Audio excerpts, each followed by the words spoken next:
Welcome back to Glamour with me, Josh Smith, and today we are joined by Love Island's Amy Hart. Hon, how are you?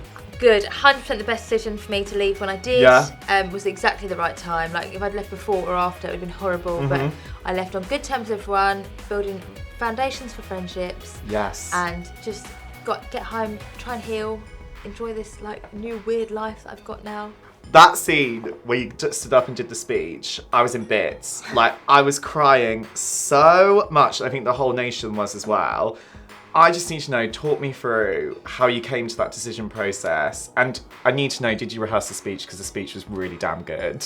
When we'd been almost dumped the night before, I was a bit annoyed that we hadn't been dumped. Were you? And I feel like when you get to the point where you wish you were going home, maybe it's time to go home. But I thought, no, my friends have saved me. I need to stay. I can find love again. So I sat there listening to a conversation the next day, sat on my own by the pool, listening to the boys talk about like telling the girls they love them and stuff, and Curtis getting involved in the conversations. And I'm like, oh, I remember when I told him that I loved him, and he told me he didn't love me. Yeah. And I just thought, like, I'm not ready to find someone new. I'm not ready to watch him find someone new. It's probably time for me to go. It was from the heart, like completely. And obviously it was really hard for me because all my friends sat around. Luckily I had the boys directly in front of me who were all just like, what? And then I had Anna crying her eyes out, but silently. Amber just looking really, really confused. And then I could just hear Molly like hysterically crying. Whilst I'm trying to pack my case. Everyone else is crying and I was fine. And like when I left at the door, everyone else was crying, I was fine. Did you cry on the way home? No. Was that it? The emotions were done after that? I haven't cried since I left. Why do you think that is? Did all my crying in the villa. Yeah, you did, babes. Got it all out. Those waterworks were on. They were on. One of the most amazing things you've done is you picked your own mental health over fame. Yes. Would you say that was a decision you definitely made? Oh, 100%. If you're current on television, you get more followers, you get more work the longer you stay in. I went in there to find love.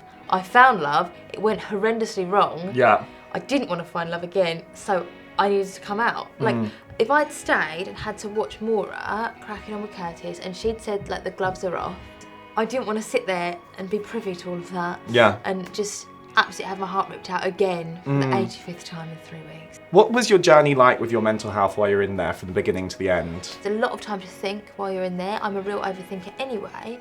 And, when you say something off the cuff, and then you've got 2 hours to sit by the pool and think about it, you're like, I said that, you could look like this, people could say this about it. I did use the psych about, I think it was 12 times we worked out. So I also used it when times were still good. Like, I still use it then just because it was such a great tool to have. Do you feel more mentally strong now, leaving? 100%. Because as well, I think so much is made about reality TV show and mental health now. There's so many stories that come out about it. Do you feel like the show is making a commitment to the contestants' mental health? 100%. From the minute I auditioned till like forever basically, I have the best support network ever. If you're going to go through heartbreak, the best place to do it is in the Love Island villa because you've got, although it's on TV, which isn't ideal, you've got the production team, you've got the site team, you've got the welfare team, you've got your fellow islanders. I have like 14 months of proactive aftercare. And then if I need anything else after that, I can always phone them. But we're going in as normal people and coming out in this whole new world. And whether or not like it's actually any big things you need to talk about, but sometimes you just need to talk about your life changing. You're out now and you've come out to like a massive social media following, which is also quite a scary and amazing thing both at the same time. And obviously, annoyingly, we live in this time of social media where there's so much negativity as well.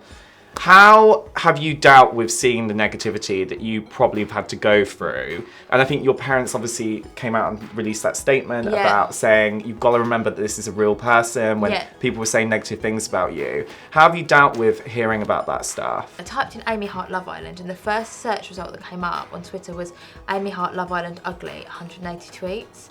Now the old me would probably clicked on it and read them all and cried, but I didn't look at it. I'm not interested in knowing what was said about me. I have now got so much positivity. I read it, I laugh, I block it.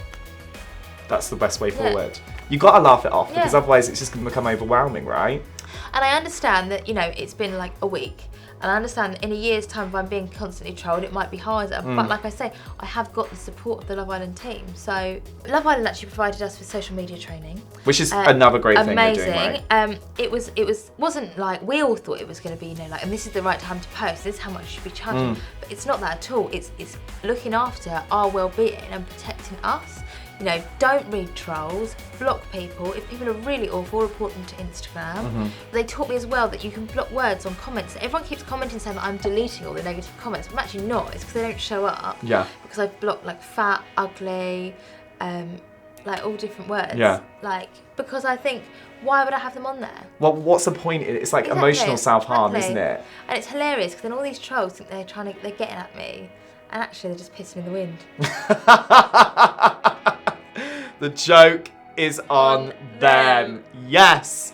It's actually really amazing to see how empowered you are. Because I was worried that you were going to come out and you're going to be quite fragile. But you're literally the complete opposite to that. Yeah. My mum keeps saying I went in a girl and came out a lady. I think as well, there's so much made around Love Island and feminism. Yeah.